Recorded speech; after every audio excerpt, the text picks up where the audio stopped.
Hi friend, टेलीफ्रेंड के आज के नए एपिसोड में आप सभी का स्वागत है।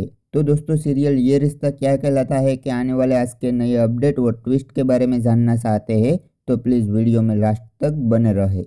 तो दोस्तों, आज का ये एपिसोड काफ़ी इंटरेस्टिंग होने वाला है। तो एपिसोड की शुरुआत में आपको देखने को मिलेगा हनी फ्लावर रिसोर्ट पर अरमान और गीतांजलि को अभीरा ब्रेकफास्ट के लिए बताएगी और कहेगी कि क्या लोगे तुम। तो अरमान अभीरा को ये सब करने के लिए मना करता है और वो कहता है कि तुम अपनी तबीयत का ख्याल रखो, वो सब हम कर लेंगे। मगर मायरा अभीरा को बताते हुए कहते हैं कि मुझे पता है कि ये दोनों ब्रेकफास्ट में क्या लगे और उसमें मैं आपकी मदद करूँगी। बाद में अभीरा गीतांजलि और अरमान दोनों का कार्ड लेती है और वो गीतांजलि से पूछते हैं कि सॉरी मैम, मुझे आपकी सरनेम नहीं पता। तो गीतांजलि कहती है कि शादी के बाद पति की ही सरनेम लगती है और उनका नाम गीतांजलि पोदार बताती है। तो वहाँ विद्या फ़ोन पर कावेरी से उनका हालचाल पूछती है। तो कावेरी बताती है कि हम लड़की को लेकर उनके मायके आए थे, मगर अब यहाँ तुम्हारा बेटा और बहू भी आ गए हैं, तो संभाल इस सिचुएशन को। और वो फ़ोन रख देती है। तो वहाँ काजल विद्या को कहते हैं कि गीतांजलि और अरमान भी वहाँ पहुँच गए हैं जहाँ अभीरा है। तो विद्या काजल को बताते हुए कहते हैं कि गीतांजलि और अरमान वहाँ इसलिए गए थे क्योंकि उनका रिश्ता अच्छा हो जाए। तो गीतांजलि की इतनी परवाह देख काजल कहते हैं कि आपको गीतांजलि की इतनी परवाह हो रही है, और वो बात को लेकर दोनों बहस करने लगती है।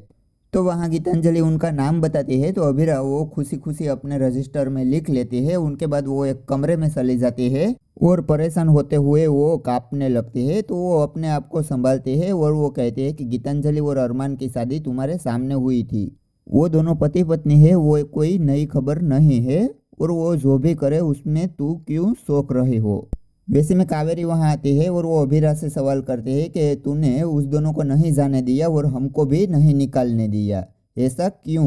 तो अभीरा बताती है कि मैं गीतांजलि और अरमान से दूर नहीं भागना चाहती हूँ, अगर मैं वहाँ से भागी तो मायरा मेरे पीछे पीछे आएगी। तो मायरा के पीछे अरमान, तो वैसे तो अरमान मोन नहीं कर पाएगा, इसलिए मुझे ये सामना करना होगा।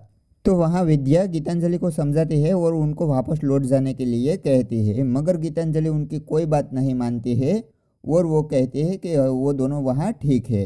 बाद में वहाँ नवरात्रि को लेकर सब पूजा की तैयारी करते हैं और वो पंडित जी कहते हैं कि सब एक के बाद एक पूजा करेंगे और कपल हो गए वो एक साथ पूजा करेंगे।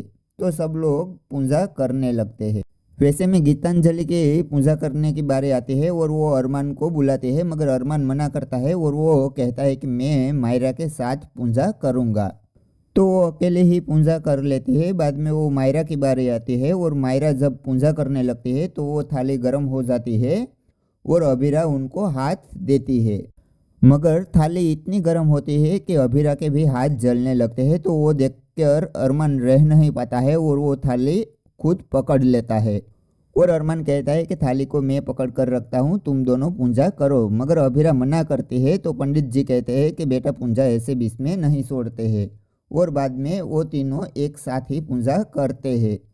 तो ये देखकर गीतांजलि अपसेट हो जाती है और उनकी आंखों में आंसू आ जाते हैं।